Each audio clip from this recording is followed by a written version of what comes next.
दोस्तों आज हम जिस मूवी को एक्सप्लेन करने वाले हैं उसका नाम है फ्लैटलाइनर। फ्लैटलाइनर एक एक्सपेरिमेंट है जिसमें हम अपने हार्ट को कुछ मिनट्स के लिए बंद करते हैं और आफ्टर लाइफ में जाते हैं। वहां हम देखते हैं कि आफ्टर लाइफ कैसी होगी, वहां क्या होगा। मूवी की शुरुआत में हम कर्टनी को देखते हैं जो अपनी छोटी बहन के साथ है और ड्राइविंग कर रही है। कर्टनी को कॉल आती है और वो डिस्ट्रैक्ट हो जाती है। इसी दौरान उसका एक्सीडेंट हो जाता है और उसकी छोटी बहन की डेथ हो जाती है। कर्टनी इस सब का जिम्मेदार खुद को समझती है और डिप्रेशन में चली जाती है। कर्टनी मेडिकल की स्टूडेंट है।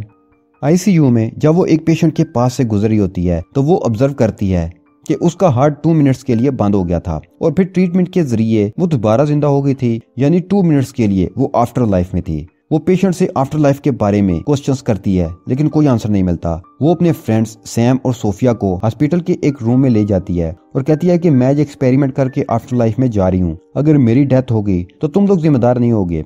सैम इस एक्सपेरिमेंट के लिए एक्साइटेड हो जाता है लेकिन सोफिया इनकार कर देती है और कर्टनी इस एक्सपेरिमेंट के लिए रेडी हो जाती है। उसे एक इंजेक्शन भी लगाते हैं जिससे आहिस्ता आहिस्ता उसका दिल धड़कना बंद कर देता है। वो आफ्टर लाइफ में चली जाती है। दूसरी दुनिया में वो कॉन्शियस हो जाती है। बचपन से लेकर अब तक की सारी यादें उसको दिखाई देती हैं। वो इन सब को फील करती है। 1 मिनट के बाद जब वो होश में नहीं आती तो उसके फ्रेंड्स एक और फ्रेंड को मैसेज करके बुलाते हैं जिसका नाम रे है। वो लोग कर्टनी को असल दुनिया में वापस ले आते हैं और उसका दिल दोबारा से एक्टिव हो जाता है। अब वो उसके ब्रेन को एनालाइज करते हैं जो कि आफ्टर लाइफ में जाते ही ब्लैक हो गया था, लेकिन ब्रेन के कुछ पार्ट्स जो कि खुशी, गुस्से, दुख, भूख को फील करते हैं वो और ज्यादा एक्टिव हो गए हैं। उसके साथ ही वो पार्ट्स भी ज्यादा एक्टिव हो गए थे जो ख्वाहिशात और तनाव को कंट्रोल करते हैं। आफ्टर लाइफ से वापस आने के बाद कर्टनी ज्यादा पावरफुल हो गई थी, फिजिकली भी और मेंटली भी। वो क्लास में सब क्वेश्चंस के आंसर बहुत ही इमीडिएटली देती है और सब उसकी पावर को देखकर हैरान होने लगते हैं। उसकी मेंटल पावर बहुत बढ़ गई थी। कर्टनी की लाइफ में चेंजेस देखकर उसके फ्रेंड्स डिसाइड करते हैं कि वो भी इस एक्सपेरिमेंट को ट्राई करेंगे। सैम इस एक्सपेरिमेंट को ट्राई करता है। वो आफ्टर लाइफ में जाता है और देखता है कि उसकी गर्लफ्रेंड प्रेग्नेंट थी और उसने उसका साथ देने के बजाय उसे छोड़ दिया। वो बहुत ही गिल्टी फील करता है। सैम के बाद सोफिया इस एक्सपेरिमेंट को ट्राई करती है। वो देखती है कि क्लास में एक टॉपर लड़की थी। सोफिया उसे जेलस फील करती थी, इसलिए उसने इस लड़की की प्राइवेट पिक्चर्स सोशल मीडिया पर अपलोड कर दी, जिसकी वजह से उस लड़की ने स्कूल आना ही छोड़ दिया। लास्ट में ये एक्सपेरिमेंट मार्लो ट्राई करती है। उसे विजन आता है कि उसका एक स्कूल फ्रेंड उसका पेशेंट था जिसे उसने ओवरडोज देकर मार दिया था। वो बहुत गिल्ट फील करती है।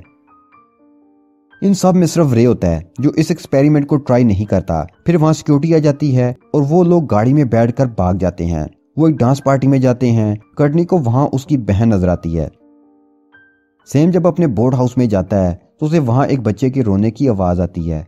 जब वो कपड़ा हटाकर देखता है तो वहां कोई बच्चा नहीं होता। वो पीछे सोफे पर उसकी गर्लफ्रेंड लेटी हुई है।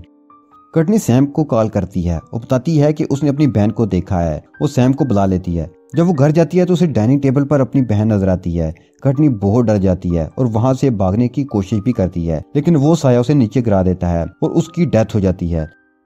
कर्टनी की डेथ से उसके सब फ्रेंड्स परेशान हो जाते हैं। इन सब को विजन आने लगते हैं कि जो गुनाह उन्होंने किए थे वो उन्हें परेशान करने लगते हैं।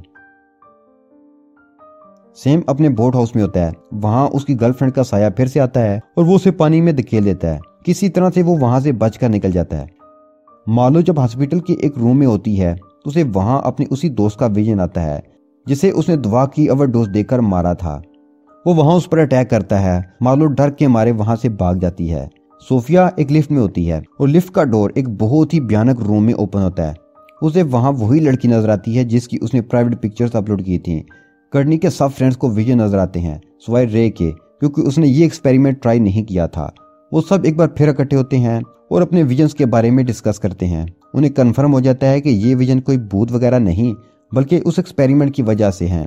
इस एक्सपेरिमेंट के उनके ब्रेन में अच्छी यादों के साथ वो पार्ट भी एक्टिव हो गया था जिसमें पास्ट के गिल्ट्स हैं। इन विजन से जान छुड़ाने के लिए वो सब डिसाइड करते हैं कि वो अपने पास्ट के इस गिल्ट को खत्म करेंगे, अपनी गलती को सुधारेंगे। सैम अपनी गर्लफ्रेंड के पास जाता है। उसके साथ उसका बेटा भी है, यानी वो सैम का बेटा है। सैम उसे माफी मांगता है और कहता है कि मैं तुमसे शादी करूंगा और तुम दोनों का ख्याल भी रखूंगा। फिर हम देखते हैं सोफिया को। वो अपनी क्लास की टॉपर के पास जाती है जिसकी उसने प्राइवेट पिक्चर्स अपलोड की थी। वो भी उसे माफ कर देती है। अब सैम और सोफिया को विजन आना बंद हो जाते हैं क्योंकि दोनों ने अपने गिल्ट को खत्म कर दिया था, अपनी गलती को ठीक कर दिया था। मार्लो को अभी विजन आते हैं क्योंकि उसने जिस दोस्त को मारा था वो अब इस दुनिया में नहीं था। वो कैसे उसे माफ़ी मांगे? मार्लो डिसाइड करती है कि वो आफ्टर लाइफ में जाकर अपने उस दोस्त से माफ़ी मांगेगी और वो ऐसा ही करती है। वो अपने फ्रेंड्स को मैसेज करती है कि इस सबको रोकने के लिए मुझे आफ्टर लाइफ में जाना होगा। वो अकेली इस एक्सपेरिमेंट के लिए जाती है। वो जब आफ्टर लाइफ में जाती है तो उसके सभी दोस्त वहाँ आ जाते हैं। मार्लो वहाँ अपने इस दोस्त को ढूंढती है जिसे उसने मारा था, लेकिन वो नहीं मिलता। फिर अचानक वो आता है, उस पर अटैक करता है। फिर हम देखते हैं कि तूफान है और मार्लो उसमें घिसटती चली जा रही है। तो तभी वहाँ कर्टनी आ जाती है और उसे कहती है कि तुम इस तूफान से नहीं निकल सकती जब तक तुम खुद को माफ नहीं कर देती।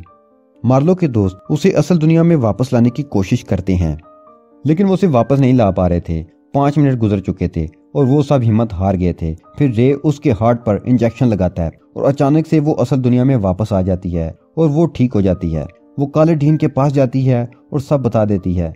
वो उसे 1 साल के लिए अंडर ऑब्जर्वेशन रखते हैं। वो सब मिलकर कर्टनी के लैपटॉप को नदी के पानी में फेंक देते हैं ताकि कोई भी इस एक्सपेरिमेंट को फिर से ट्राई न कर सके। इस एक्सपेरिमेंट में जहां इंसान की अच्छी यादें रिकॉल होती हैं, वहां बुरी यादें भी होती हैं और वो मेंटली अफेक्ट करती हैं, जिससे वो खुद को नुकसान पहुंचाना शुरू कर देते हैं।